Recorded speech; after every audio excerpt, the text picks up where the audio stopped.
안녕하세요. 결혼한 지 2년 된 30대 초반의 가정주부입니다. 대리효도라는 거 들어만 봤지 제 남편이 바랄 줄은 상상도 못했습니다. 그렇게 효자하고 싶으면 너나 실컷 하라고 던져주고 이혼했네요. 남편과 저는 소개팅으로 만나 1년간 연애 끝에 결혼을 약속했습니다. 궁합도 안 본다는 4살 차이에 사귀는 동안 큰 다툼도 한 번 없었습니다. 그렇기에 오히려 결혼을 안 하는 게 이상하게 생각될 정도였어요. 하지만 결혼식을 올리고 난 뒤 남편은 제가 다 잡은 물고기라고 생각했는지 예전하고는 다른 모습을 보여줬습니다. 처음 남편이 달라졌다고 느낀 건 결혼하면서 처음 맞은 명절 때였어요. 결혼 전에는 분명히 설에는 시댁 먼저, 추석에는 친정 먼저 가기로 했었는데요. 저희는 결혼을 5월에 올렸기 때문에 돌아오는 추석이 둘이 맞는 첫 명절이었습니다. 그러자 남편은 아무리 약속한 게 있어도 첫 명절은 예외 아니냐며 시댁 먼저 가자고 사람을 들들 볶더라고요. 친정 부모님께 푸념하듯 이야기를 전하니 뭘 그런 걸 가지고 싸우고 있냐고 하시면서 첫 명절이니까 남편이 하자는 대로 하라 하셨습니다. 괜히 별것도 아닌 일로 시댁 어른들 눈밖에 나지 말라고 하시면서요. 시댁에 도착하니 음식 준비가 한창이었습니다. 남편은 시어머니께 그동안 혼자 음식하시느라 고생 많이 하셨다면서 이제 며느리가 있으니까 염려 말고 쉬엄쉬엄 하시라 하더라고요. 제가 듣고 있는데 황당하고 어이가 없어서 남편한테 자기도 같이 하자고 그랬습니다. 그러자 남편은 약간 벙찐 얼굴로 우리 집은 원래 여자들만 부엌일 한다고 그러는 거예요. 그래서 이 집에 여자들이 어딨냐고 여자라곤 어머님 한 분뿐인데 그럼 여지껏 어머님 혼자 명절 준비도 다 하신 거냐며 물었습니다. 일부러 더 과장해서 액션을 취했는데 그러자 친척분들이 웅성거리며 저희가 있는 부엌 쪽을 쳐다보더라고요. 그러자 시어머니가 둘 다 그만하라며 남편에게 괜찮다고 하시더군요. 저는 시어머니께 무슨 말씀이시냐고 남편 말대로 이제 며느리도 왔고 아들도 왔는데 방에 가서 좀 쉬시라고 했습니다. 그리고는 고무장갑을 남편에게 주면서 일단 설거지부터 하라고 저는 내가 붙이겠다고 했어요. 몇몇 분들은 이 상황이 웃긴지 키득거리시고 시어머니는 어이가 없다는 듯 저를 쳐다보셨습니다. 저희 친정에서는 어머니가 요리를 하시면 아버지가 설거지를 하시고 어머니가 빨래를 하시면 아버지가 청소기를 하세요. 어머니가 전업주부시고 아버지가 회사 생활을 하시지만 아버지는 늘 당신이 체력도 더 좋고 힘도 더 세기 때문에 어머니를 도와드리는 건 당연하다고 하셨습니다. 어려서부터 그런 모습을 보고 자라서인지 제 눈엔 그게 지극히 정상이고요. 그런데 시댁은 달랐습니다. 명절 내내 일한 남자는 저 때문에 억지로 부엌에 있었던 남편뿐이었고 아버님과 남자 친척분들은 TV 앞을 떠나지 못하시더군요. 저녁까지 먹고 슬슬 친정으로 올라가려고 하는데 시아버지께서 하루 정도는 자고 가는 게 맞지 않냐면서 저희를 잡으시더라고요. 친정 부모님이 기다리고 계시다고 말씀을 드려도 어차피 늦었는데 내일 아침 일찍 가도 별 차이 없다고 우기셨어요.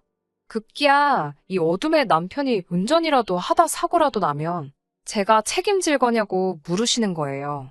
저희가 반반 결혼을 하기는 했지만 자동차만큼은 제가 결혼하기 전부터 타던 걸 그대로 가져왔기 때문에 차는 제 거였어요. 고속도로 같은 데서 제가 오래 운전을 하면 남편이 잠깐 교대를 해주기는 하지만 보통은 자동차는 저 혼자만 쓰거든요. 원래도 차는 제가 주로 끌고 남편은 운전하는 거 워낙에 귀찮아하기도 하고 운전 경력도 제가 더 길어서 제가 운전을 한다고 말씀드렸더니 여자가 운전하는 차를 어떻게 믿고 타냐고 하시는데 무슨 소리를 하는 건가 싶어서 제 귀를 의심했습니다. 사귀는 동안 남녀평등을 입에 달고 살던 남편이라 집안 분위기도 그럴 줄 알았는데 막상 결혼을 하니 시아버지의 사고방식이 완전 조선시대가 따로 없더군요. 결국 그놈의 천명절이라는 단어 때문에 발목이 잡혀서 잠까지 자고 가게 되었습니다. 제가 남편에게 우린 어디서 자냐고 물었어요. 그러자 시아버지께서는 남녀가 유별한데 어떻게 어른들 있는 집에서 둘이 한 방에서 잘 생각을 하냐며 저에게 너무 남편 좋아하는 티 좀 적당히 내라고 무안을 주셨습니다. 엄연히 시부모님이 부부인 것처럼 저희도 부부인데 말이지요.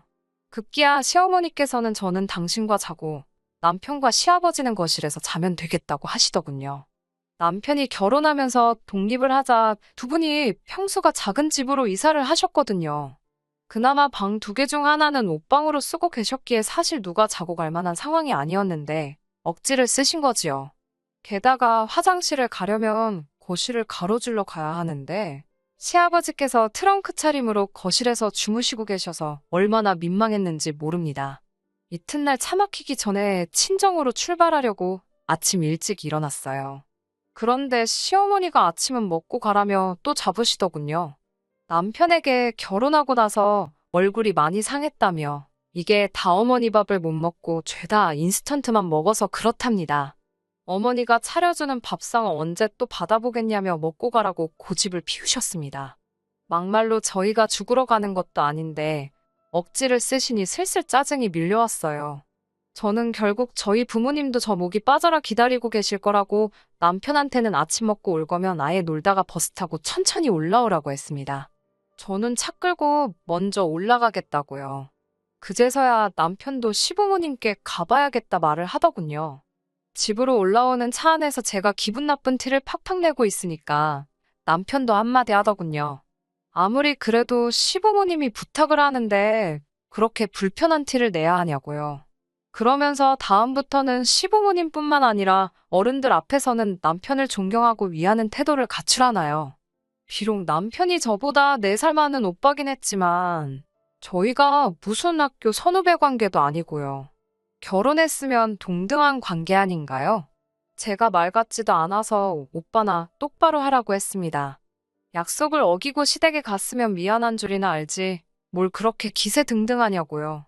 그렇게 저희는 처음으로 부부싸움이라는 걸 하게 되었습니다. 서로 한마디도 없다가 친정에 도착할 무렵 제가 남편에게 얼굴 좀 피라고 했습니다. 그런데 남편은 제 말을 귓등으로도 들은 척을 안 하더군요. 저희 부모님 앞에서 어찌나 툴툴거리고 다니던지 정말 7살 먹은 애도 아니고 한 대 쥐어봐가지고 싶었습니다. 영문을 모르는 저희 부모님은 남편이 워낙에 기분 나쁜 표정으로 와 있으니 사위 눈치를 보고 계셨어요. 저는 남편에게 그따위로 행동할 거면 다시 시댁으로 가라고 했습니다. 그 후로는 남편에게 단 한마디도 걸지 않았고요. 친정 부모님도 저희가 싸웠다는 걸 아시고는 억지로 화해시키려 드시지는 않으셨어요. 부부싸움은 집에 가서 하라며 밥 먹었으면 얼른 가라고 하시더군요. 제가 남편에게 가자는 소리도 안 하고 먼저 밖으로 나가자 쫄래쫄래 따라오긴 하더라고요. 저는 차에 올라타자마자 남편한테 지금 뭐 하자는 거냐고 우리 부모님한테 당장 가서 사과하지 않으면 내년 명절부터는 시댁에 안 간다고 울음장을 놨습니다. 남편은 어이없다는 듯 절 쳐다보더니 네 마음대로 하라더군요. 아마 그때는 제가 괜히 아무 말이나 한다고 생각했겠지요. 하지만 전 그때 굳게 마음을 먹었습니다. 남편이 진심으로 저와 저희 부모님께 사과하지 않으면 저도 시댁에 일절 연락도 방문도 하지 않기로요. 부부싸움은 칼로 물베기라고 했지만 제 마음속의 앙금은 쉽게 가시지 않았습니다. 그리고 시간이 흘러 설이 돌아왔어요. 설이 되기 일주일 전부터 남편 혼자 난리가 났더군요. 시아버지는 족발을 좋아하시고 시어머니는 월남쌈을 좋아하신다며 그걸 사갈 거냐 만들어 갈 거냐. 그래도 며느리 되고서 처음 맞는 설인데 직접 만들어가는 게 보기 좋지 않겠냐며 북치고 장구치고 호들갑이더군요. 저는 애시당초 아무것도 할 생각이 없었기 때문에 대답하는 척만 하고 적당히 호응만 해주고 있었습니다. 명절 하루 전날 제가 남편보다 한두 시간 정도 일찍 퇴근을 했어요. 징검다리 휴일까지 하면 거의 5일 가깝게 쉬는 거였어요. 친정 부모님께 전화해서 내일 내려갈 건데 혼자 갈 거니까 사위 먹인다고 뭐 준비하실 필요 없다고 하니 그래도 남편하고 같이 와야지 왜 혼자 오냐고 하시더군요. 나는 우리 집으로 그 사람은 그 사람 집으로 각자 가야 될 곳으로 갈 거라고 하니 친정 부모님은 저희가 그렇게 합의를 했는 줄 아셨나 봐요. 그러면 우리 딸 오면 오랜만에 같이 산이나 갔다 올까라며 즐거워하시는데 동네 뒷산 가는 것만도 저렇게 기대를 하시니 그동안 자주 찾아뵙지 못해 죄송한 마음이 들었습니다. 사실 가깝다면 가까운 거리인데 직장 생활하랴 살림하랴 그러다 보니 자주는 못 가게 되더라고요. 얼마 지나지 않아 남편이 집에 왔어요. 남편은 차 막히기 전에 내려가야 되니까 새벽 5시쯤 출발하자고 그러더군요. 그러면서 음식은 어딨냐고 묻길래 뭔 야밤에 음식이냐고 잘 시간인데 배가 고프냐고 물었습니다. 남편이 무슨 생각으로 꺼낸 말인지 진작에 말뜻을 알아들었지만 일부러 모르는 척 했어요. 남편은 아무것도 준비를 안 했냐며 어이없단 식의 제스처를 취하더군요. 우리 부모님께 죄송하다고 했냐니까 무슨 이야기인지 기억도 못 하더군요. 작년에 내가 한 말 생각 안 나냐고 사과 안 하면 시댁에 안 가겠다고 하지 않았냐 하니까 지금 장난치는 거냐며 얼굴이 험악해지더군요. 자기 체면은 어떻게 되냐면서요. 나는 우리 친정에서 체면 없냐고 따지니 여자가 무슨 체면이 있냐고 그러더군요. 남편이 저를 어떻게 생각하고 있었는지 정확히 알 수 있었어요. 연애할 때는 여자나 남자나 똑같다며 밥 먹을 때도 더치페이하고 결혼 준비도 남자 여자 똑같이 반반씩 하고 여자도 경쟁력을 잃지 않게 맞벌이하며 독립적인 주체가 돼야 한다던 인간이었는데 말하는 꼬라지를 보아하니 연애할 때는 그냥 본전 생각만 하던 쪼잔한 남자였어요. 완전 사기 결혼 당한 것 같았습니다. 남편은 혼자분을 삭히지 못하고 씩씩거리다가 정말 혼자서 새벽에 시댁에 가버렸어요. 정이 떨어질 대로 떨어진 상황이었지만 괘씸하기도 하고 열받더군요. 그나마 차는 그대로 있더라고요. 어차피 차키는 제가 보관하기 때문에 굳이 제 가방까지 뒤져가면서 차키를 몰래 빼내지 않은 것 같았습니다. 그래서 제가 차를 몰고 친정에 갔습니다. 친정 부모님은 남편이 오지 않은 것에 대해서 조금 걱정하시는 눈치긴 했지만 그래도 저랑 같이 설을 보낼 수 있어서 좋다며 기뻐하셨어요. 그렇게 명절 연휴가 끝나가던 즈음에서 남편에게 전화가 걸려왔습니다. 미안하다고 사과라도 하려고 그러나 싶어서 전화를 받았더니 시어머니가 욕실에서 미끄러져 넘어지셨다며 지금 병원 응급실이라고 하더군요. 아무리 남편이 꼴보기 싫고 시댁이 싫어도 걱정은 되잖아요. 친정 부모님도 얼른 가보라고 하셔서 바로 병원으로 향했어요. 의사 선생님 말로는 나이도 있으신데다가 원래 뼈가 튼튼하지 못한 분이라서 좀 오래 입원해 계셔야 할 것 같다더군요. 남편이 자기는 출근해야 되니까 저더러 휴가 쓰고 시어머니 곁에서 병간호를 도우라더군요. 저도 엄연히 직장인이고 남편이 버는 만큼 버는데 어이가 없었어요. 남편은 그래도 여자는 여자가 돌봐야 하는 거 아니냐며 그런 게 며느리 도리라는 거예요. 저는 진짜 폭발할 것 같은 가슴을 한 번 더 부여잡고 그럼 그냥 간병인 부르라고 했습니다. 남편은 간병인이 얼마나 비싼 줄 아냐며 저더러 돈 낼 거냐고 묻더군요. 내 남편 머리에는 뇌가 아니라 우동사리가 들어있나 싶어서 그걸 왜 내가 내냐고 당신 어머니지 않냐고 하니까 감히 며느리가 남편을 낳아주신 분을 당신 어머니라고 부르냐며 노발대발하더군요. 남편이 자기가 사람을 잘못 봤다면서 이런 여자인 줄 몰랐다고 사기 결혼 당한 것 같답니다. 저도 그때는 이판사판이었어요. 누가 누구한테 사기 결혼을 운운하냐고. 나야말로 오빠가 이렇게 구시대적이고 구닥다리인 줄 몰랐다며 효도하고 싶으면 직접 하라고 소리를 질렀습니다. 병원에 있는 사람들이 다 저희를 바라보고 있더군요. 진짜 너무 쪽팔려서 그 길로 차 끌고 올라와 버렸습니다. 차를 끌고 가고 있는데 남편한테서 죽어라고 전화가 오더라고요. 빨리 차 돌려서 안 돌아오면 자기를 이제 아예 안 보고 사는 걸로 간주하겠다고 가당치도 않은 말로 저에게 겁을 주기 시작했어요. 네가 어디 나 없이도 살 수 있겠냐면서 뭐라 하는데 솔직히 하나도 무섭지가 않더라고요. 오히려 제가 당신도 시아버지도 시어머니 없이는 라면 하나도 못 끓이지 않느냐고 당신 말대로 아예 안 보고 살 테니 2번 다시 연락하지 말라 말하고 전화를 끊어버렸습니다. 급한 대로 집에 가서 제 물건들과 필요한 것만 가지고 나와서 회사 근처에서 살고 있는 친구 집에서 머물기로 했어요. 남편도 시아버지도 한 번쯤은 불편한 걸 2사람 다 겪어봐야 소중한 걸 깨닫겠지 싶었어요. 아무튼 친구 집에 머물면서 회사 나가고 그랬는데 남편에게 매일같이 오는 전화도 문자도 싸그리 다 무시해버렸습니다. 그러다 남편이 회사에 휴가를 내고 시어머니 병간호를 하고 있다는 사실을 전해 듣게 되었어요. 속으로 고소하다 싶었습니다. 과일도 깎아먹는 게 귀찮아서 껍질째 먹는 과일 아니면 손도 대질 않는데 다쳐 누워 계실 시어머니가 한편으로는 저 사람들한테 병간호를 받는다는 사실이 조금 안쓰럽기도 했지만요. 그리고 그날로부터 한 2주일쯤 지났을 때예요. 오전부터 모르는 번호로 자꾸 연락이 오길래 받았더니 남편이더라고요. 제가 자기 전화를 너무 피해서 핸드폰을 하나 더 개통했다며 이렇게까지 해야겠냐고 그러더군요. 자기가 반성 많이 했다면서 시어머니가 저 많이 보고 싶어 하신다고 한번 내려올 수 있겠냐고 물었습니다. 목소리도 예전보다 차분해지고 진심으로 미안해하는 눈치라서 전 정말 반성이라도 하고 있는 줄만 알았습니다.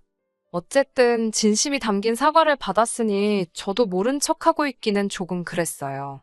그래서 토요일 아침에 집으로 다시 돌아가서 시어머니가 좋아하시는 월남쌈도 만들고 그동안 제대로 챙겨 먹지 못했을 남편이 안쓰러워서 평소에 좋아하던 약밥도 했어요. 그렇게 2시간을 달려 병원에 도착했더니 한눈에 보기에도 처참한 몰골을 한 남편이 보이더군요. 시어머니는 저를 보자마자 이제 마음 고쳐먹고 지금이라도 내려와서 다행이라 하셨는데 무슨 말씀을 하시는 건지 잘 이해가 안 되더군요. 하지만 아프신 분한테 꼬치꼬치 따져먹긴 그래서 별말은 안 했습니다. 남편은 제가 해간 음식을 개걸스럽게 먹어치우고는 이제 선수교체 시간이라며 차키를 달라고 하더군요. 무슨 소리냐고 하니까 이제 자기가 서울 갈 차례고 제가 여기 있어야 공평한 거 아니냐고 하는 거예요. 남녀평등 모르냐면서요. 그래도 자기가 기사도 정신을 발휘해서 며느리가 해야 할 병간호를 지가 대신했으니 이제 저더러 제 책임을 지라고 했습니다. 그제서야 왜 사람은 고쳐 쓰는 게 아니라고 하는지 이해가 되더군요. 전혀 달라진 게 없었습니다. 제가 남편에게 연애할 때는 이런 사람인 줄 몰랐다 하니까 자기도 제가 이런 여자인 줄 몰랐다면서 다르게 뭐냐 하더군요. 옆에 있던 시어머니께서 다른 입원한 사람들은 딸이나 며느리가 와서 병수발 들어준다며 그게 너무 부럽다 그러셨다는 거예요. 아무리 그렇게 말씀하셨어도 안 되는 건 안 되는 거라고 했습니다. 그리고 나도 직장 다니는 거 모르냐고 하니까 그까짓 거 얼마나 번다고 유세냐고 나야말로 이제 더 쓸 휴가도 없고 하루빨리 회사에 돌아가야 한다고 그러는데 정말 더는 못 견디겠더군요. 저는 남편이 먹고 있던 약밥을 빼앗아 잔디밭에 집어 던져버리고는 이제는 진짜 끝이라고 이혼하자고 했습니다. 남편은 뭐가 그리도 당당한지 너는 이제 큰일 났다고 저를 겁주기 시작하더군요.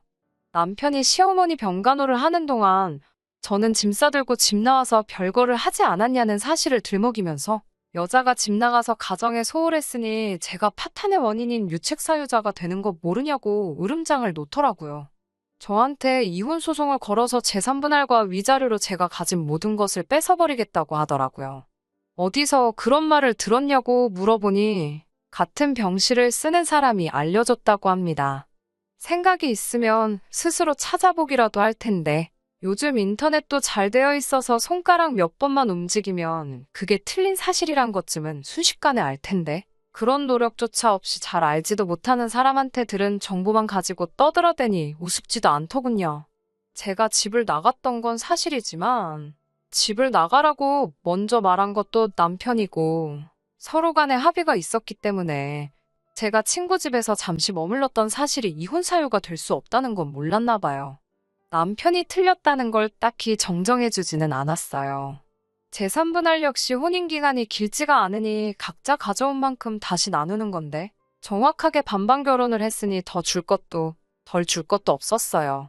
오히려 결혼 초기부터 며느리돌이 운운하며 배우자의 의무만 강조하고 친구 집에서 머물면서 남편이 시어머니 병수발 안 들고 뭐하고 있냐고 보내던 문자들이 증거가 돼서 남편의 희망과는 다르게 남편에게 혼인 파탄의 책임이 인정되어서 위자료 청구 소송은 남편이 아니라 제가 하게 되었네요.